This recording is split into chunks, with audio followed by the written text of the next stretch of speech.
अभी अध्ययन नहीं करेंगे आप, समझेंगे नहीं आप, कुछ करेंगे नहीं आप, तो चीजें आगे बढ़ती जाती हैं। ये मसला हिंदू मुसलमान का नहीं है, ये मसला है संविधान आपका रहेगा या बदल जाएगा। हमारे किसी मित्र ने कहा कि साहब मेरा नाम लिया और लोगों का आगे आना होगा। मेरे एक मित्र हैं लखनऊ विश्वविद्यालय में, मेरे ही विषय के हिंदी विभाग के प्रवक्ता हैं, जाति के दलित हैं, Ravikant ji, professor Ravikant, assistant associate professor वो हैं, विद्वान आदमी हैं, थिंकर हैं। अभी ज्ञानव्यापी मस्जिद पर उन्होंने कांग्रेस के नेता प्रताप सीतारमैया की एक लेख का उदाहरण करते हुए कुछ वक्तव्य दिया। घेर लिए गए लखनऊ विश्वविद्यालय में एक छात्र संगठन ने, मैं नाम नहीं लेना चाहता, और उन्हें जाति सूचक शब्दों से गालियां दी गई, कमरे में बंद कर दिया गया। तो रिस्क तो लेना होगा, खतरे तो उठाने होंगे,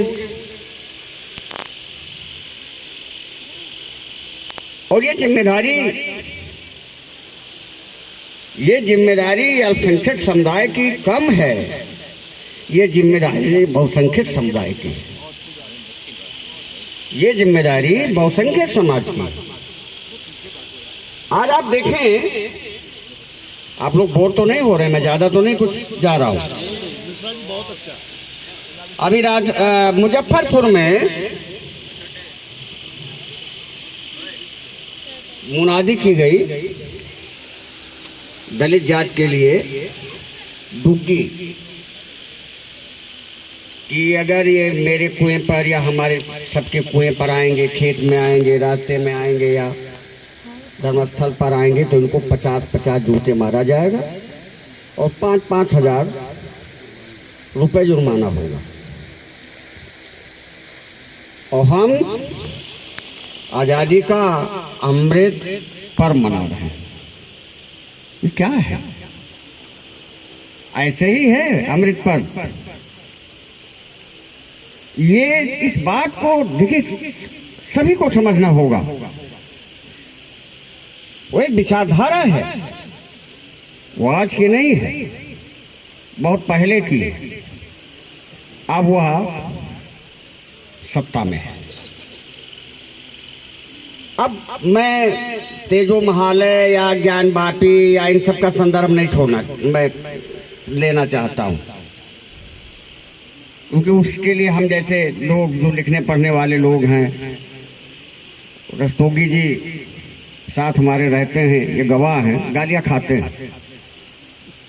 एक ही चीज कह दी जाती है, सारा इतिहास वामपंथी लेखकों का लिखा हुआ है। हाँ, लिखा हुआ है, वो लिखने लायक थे, बुद्धिजीवी थे, और जो लिखा वो देखा वो लिखा। तो एक और चीज हो रही है ना इतिहास बदलने की। आपको शायद मालूम होगा, तमाम बुद्धिजीवी इसमें बैठे हैं, पूरा उन्होंने डिपार्टमेंट बना रखा है इतिहास पुनर्लेखन। थोड़ा सा डिटेल में जाने की आपको सोचने की जरूरत है। अगर आपने अपने को तैयार नहीं किया तो मुझे बहुत अच्छा नहीं दिखाई पड़ रहा भविष्य। देखिए इतिहास क्या होता है, इतिहास के विद्यार्थी जानते हैं, इतिहास अतीत और वर्तमान के बीच एक अविरल संवाद है। कठिन हिंदी है, मैंने लगातार डायलॉग करने की, बातचीत करने की उसकी परिभाषा।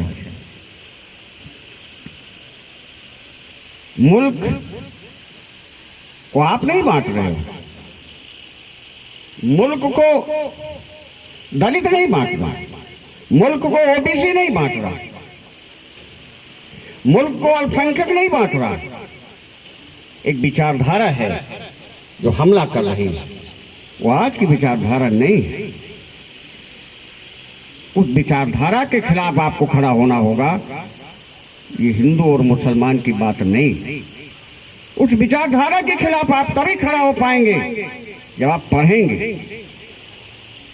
सोचेंगे। आप कैसे उत्तर दोगे कि वो तेजो महाल नहीं है, ताजमहल है?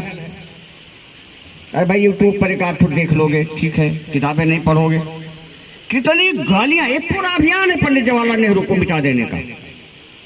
पंडित जवाहरलाल नेहरू गांधी को तो अभी कमर भाई ने कहा कि दुनिया में जाने जाते, सही है कि दो शख्सियतें हैं, महात्मा गांधी और पंडित जवाहरलाल नेहरू।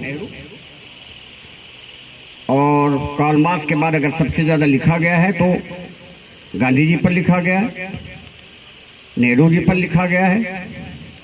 लेकिन आप उनको पूरी तरीके से इतिहास से गायब कर देने की पूरी कोशिश हो रही। कौन रक्षा करेगा? गांधी और नेहरू कांग्रेस के नहीं थे, आपके थे, मुल्क के थे। कमर भाई ने सही कहा कि गांधी भारत की देन नहीं है, साउथ अफ्रीका की देन है। और जब साउथ अफ्रीका के क्रांतिकारी टॉसलैंड जी, जरा हमको नाम बताएंगे, मैं भूल रहा हूं। अरे वो जिन्होंने 22 साल जिनके जेल में बीते, नहीं, मार्टिन लूथर किंग तो अमेरिका के हैं। मार्टिन लूथर किंग होती है नेल्सन मंडेला, यस है, नेल्सन मंडेला लिखता है कि मुझे तो प्रेरणा महात्मा गांधी से मिली। मार्टिन लूथर किंग द्वितीय अश्वेत नेता अमेरिका का, जिसने अश्वेतों के लिए अपनी जान की कुर्बानी दे दी, लिखता है कि मुझे प्रेरणा गांधी से मिली, नेहरू से मिली। किताबें पढ़िए, जवाब देना होगा। इस ताजमहल की बात की जा रही है, उस वक्त जिस फ्रांसीसी लेखक ने अपनी आंखों के सामने ताजमहल को बनते देखा 1632 से लेकर के, और जब 1665 में आया, 21 साल बनने में लगा। मुमताज महल की मृत्यु दक्षिण भारत में 1630 में हुई थी। बहुत कुछ कहा जाएगा,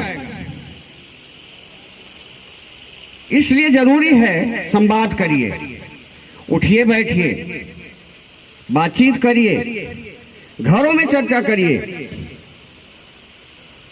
और उस चर्चा के आधार पर उस विचार के खिलाफ लड़ाई लड़िए। तभी ईद मनाने का, होली मनाने का आपके पास अवसर रहेगा। अन्यथा इतिहास में बहुत कुछ हुआ है, बहुत कुछ हो सकता है। 80 लाख यहूदी मार दिए गए थे जर्मनी में, 80 लाख, 10 लाख पुलिस, 5 लाख कम्युनिस्ट और कुछ ऐसे लोग मार दिए गए थे। और नारा, वहां भी नारा दिया गया था, इतिहास के विद्यार्थी जानते होंगे, 4 बच्चे जो पैदा करेगा उसे ब्रांड क्या कहते हैं, ताम्रपत्र। 6 पैदा करेगा रजत पत्र, 8 पैदा करेगा उसे स्वर्ण पत्र। इतिहास बहुत सारी चीजें आपको सीखने के लिए हैं। इस इतिहास को पढ़ना होगा, साहित्य को पढ़ना होगा। फैज की बात अभी हमारे किसी मित्र ने की, जानते होंगे आप, तो पढ़ने लिखने वाले लोग हैं हमारे फेसबुक पर। ये हमारे जमशेद भाई हैं, नजमी साहब हैं, चेयरमैन साहब हैं, कम लोग हैं, कुछ ज़्यादा तरह के लोग हैं तो कम लिखते हैं। सीबीएसई के कोर्स में, कोर्स से पूरा मुगल इतिहास हटा दिया गया है। जानकारी होगी आपको, और नहीं है तो मैं बता रहा हूं। फैज अहमद फैज पाकिस्तान की जेलों में रहे, उनके हुक्मरान के, अपने हुक्मरान के खिलाफ लड़ते हुए 2 कविताएं उनकी थी, सीबीएसई बोर्ड के कोर्स में हटा दी गई। और आप और हम ये नहीं जानेंगे ये जो यूपीएससी है, जानने की कोशिश कीजिए उसका चेयरमैन कौन है। उनका पूरा का पूरा एक अभियान है, एक सिपाही से लेकर के और प्रधानमंत्री तक एक ही विचारधारा का होना चाहिए। इससे इस विचारधारा के खिलाफ आपको उठ खड़ा होना होगा। ये कहने से काम नहीं चलेगा, बहुलतावादी देश है। ये कहने से काम नहीं चलेगा, सारे जहां से अच्छा हिंदुस्तान हमारा। एक सिपाही आईएएस आईपीएस से लेकर उन्होंने एक आईएएस की पद्धति भी बदल दी। अब जरूरी नहीं होगी आने वाली, वो मैनेजमेंट से लेकर के तमाम ज्वाइंट सेक्रेटरी केंद्र में बनाए हैं मोदी जी ने, जो आईएएस नहीं।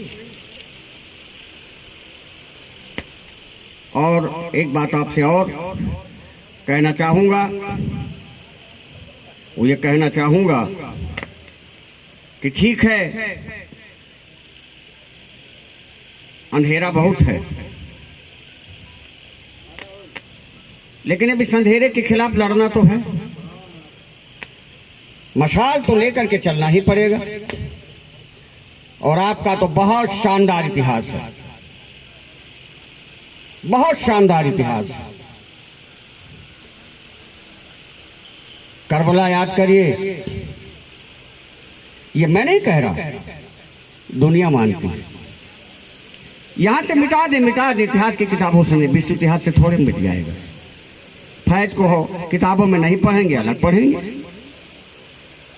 मुगलों को आप किताबों में नहीं पढ़ेंगे, अलग पढ़ेंगे। किताबें तो लिखी ही जाएंगी, लोग लिखेंगे। बहुत शानदार इतिहास है, अपने इतिहास से सीखिए और उस पर अमल करिए। मुझे एक बात विवेकानंद जी की याद आती है। बहुत लोग उदाहरण देते हैं स्वामी विवेकानंद ने क्या कहा, शिकागो में वो क्या भाषण दिए।